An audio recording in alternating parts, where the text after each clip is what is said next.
4 ಮರಿ ಚೆನ್ನಾಗಿವೆ ಮತ್ತು ಅದ್ರ ಪೇರೆಂಟ್ಸು ಚೆನ್ನಾಗಿ ತಿನ್ನಿಸ್ತಾ ಇದೆ. ಬೆಳಗ್ಗೆ ಬೆನ್ನಗೇ ನಮ್ಮ ಹುಡುಗ ಅಟೆಂಡೆನ್ಸ್ ಹಾಕಿದ್ದಾನೆ. ನೋಡಿ ಆವಾಜ್ ಆಗ್ತಾ ಇರೋದು.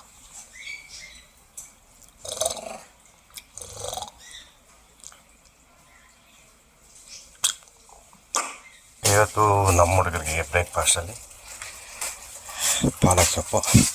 ನೋಡಿ ಕೋತಿ, ನನ್ನ ಮಕ್ಕಳು ಕೋತಿ ಕೆಲಸ ಮಾಡಿಬಿಟ್ಟು ಹೋಗೋರೆ, ನೀರು ಬಿಟ್ಬಿಟ್ಟು. ಇದಕ್ಕೆ ಅದು ಪ್ರೊಟೆಕ್ಷನ್ ಹಾಕೋದಿತ್ತು, ಇಲ್ಲಾಂದರೆ ಹಿಂಗೆ ನೀರು ವೇಸ್ಟ್ ತಪ್ಪಿ ನೋಡ್ಕೊಂಡಿಲ್ಲದೆ ನೀರು ವೇಸ್ಟ್ ಆಗಿಬಿಡುತ್ತೆ. ಸೊ ಇವತ್ತು ನಮ್ಮ ಹುಡುಗಿಗೆ ಪಾಲಕ್ ಸೊಪ್ಪು ಹಾಕಿದ್ದೀನಿ. ಪಾಲಕ್ ಸೊಪ್ಪು ಕೋಲ್ಡ್ ಇದ್ದರೆ ತುಂಬ ಒಳ್ಳೆಯದಿದು, ಬಾಡಿನ ಚೆನ್ನಾಗಿ ಹೀಟ್ ಮಾಡುತ್ತೆ. ವಾರಕ್ಕೆ ಒಂದು ಸತಿ ಎಲ್ಲದೂ ಹಾಕೋಕ್ಕಾಗಲ್ಲ, ಇದನ್ನು ಒಂದು ತಿಂಗಳಿಗೆ ಒಂದು ಸತಿ ಪ್ಲ್ಯಾನ್ ಮಾಡ್ಕೊಬೋದು.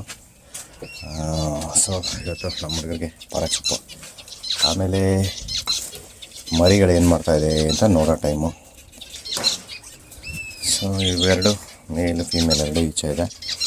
ಮರಿಗಳು ಹೆಂಗಿದೆ, ಮರಿಗಳನ್ನ ಹೆಂಗೆ ತಿನ್ನಿಸ್ತಾ ಇದೆ ಅಂತ ನೋಡೋ ಟೈಮ್. ಮರಿಗಳೆಲ್ಲ ಸೂಪರ್ ಡೂಪರ್ ಆಗಿದೆ, 4 ಚೆನ್ನಾಗಿದೆ, ಅದೊಂದು ಖುಷಿಯಾಗಿರೋ ವಿಷಯ. ಇದು ಆಲ್ರೆಡಿ ಕಂಡುಬಿಡ್ತಾ ಇದೆ,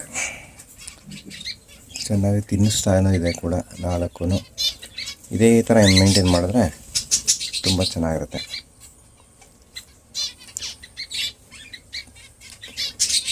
ಫೆದರ್ಸ್ ಎಲ್ಲ ಬರ್ತಾಯಿದೆ. 2 ಮರಿ ಕಂಡುಬಿಡೋ ಸ್ಥಿತಿಲಿದೆ, ಒಂದು ದೊಡ್ಡದು ಕಂಡುಬಿಟ್ಟಿದೆ, ಇನ್ನೆರಡು ತುಂಬ ಚಿಕ್ಕದು.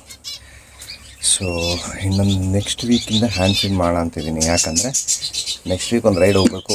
ನಾನು ಹೋದರೆ ನಮ್ಮ ಅಕ್ಕನಿಗೆ ಹ್ಯಾಂಡ್ ಫೀಡ್ ಮಾಡೋಕ್ಕೆ ಬರೋಲ್ಲ, ಅದಕ್ಕೋಸ್ಕರ ಅದು ರೈಡ್ ಮುಗಿಸ್ಕೊಂಬಂದ್ಮೇಲಿಂದ ಎಲ್ಲರೂ ತೊಗೊಂಡು ಹ್ಯಾಂಡ್ ಫೀಡ್ ಮಾಡ್ತೀನಿ. ಸೊ ನೋಡೋಣ ಏನೇನಾಗುತ್ತೆ ಅಂತ. ಮತ್ತು ನಮ್ಮ ಸುಂದರಿ ಆ್ಯಸ್ ಯೂಶ್ವಲ್ ಒಳಗಡೆ ಬ್ಯುಸಿ ಇದ್ದಾರೆ. ಸೊ ಏನೇ ತಾಯಿ ನಿನ್ನ ಕತೆ?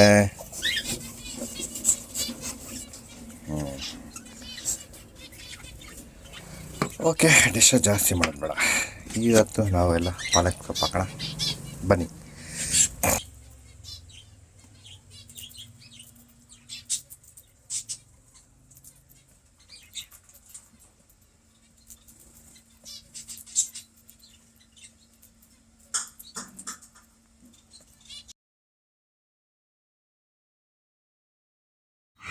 ಯಾವ ಗೇಟ್ನು ಬಿಡಲ್ಲ, ಏನು ಬಿಡಲ್ಲ.